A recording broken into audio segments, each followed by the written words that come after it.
মেয়েদের কোনো অসুস্থতা বলতে কিছু নেই, মেয়েদের কোনো ছুটি নেই।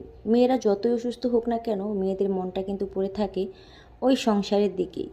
যদিও শরীর অসুস্থতার সময় একদমই সায় দেয় না সংসারের কাজকর্ম করার জন্য, কিন্তু মনটা কিন্তু ঠিকই পড়ে থাকে ওই সংসারের কাজকর্মের প্রতি, যে আমার সংসারটা একদম অগোছালো হয়ে আছে, আমার এই কাজগুলো বাকি রয়ে গিয়েছে, আমি এইভাবে শুয়ে আছি।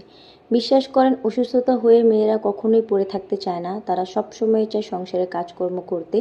কারণ সংসারের কাজকর্মটাই তাদের মানসিক শক্তি এবং তাদের শরীরেরও একটা শক্তি।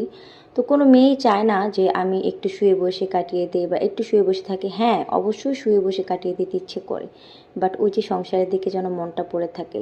একবেলা সকালে শুয়ে থাকবো তো দুপুরে উঠে আমার সেই কাজগুলো করতেই হবে।